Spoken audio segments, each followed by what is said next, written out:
Magandang araw sa inyo mga boy, welcome back ulit sa ating channel at update lang tayo sa kakatapos na NBA semifinals ng Western Conference sa pagitan ng Timberwolves at Denver Nuggets, ang defending champion natin.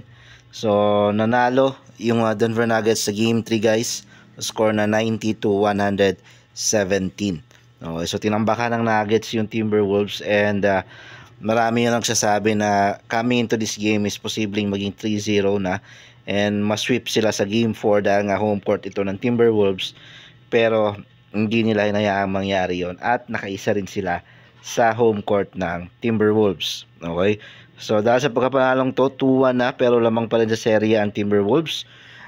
Next game is game 4 sa Timberwolves, home court pa rin, so may chance ang makapagtabla sa serye yung Nuggets or lumamang ng 3-1 yung Timberwolves. So nanguna para sa Timberwolves mga bayan, si Anthony Edwards with 19 points lang. Hindi siya masyadong pumutok sa game na to. Samantalang si Rudy Gobert naman nagbabalik with the 6 points. Okay, and then 14 points naman si Karl Anthony Towns.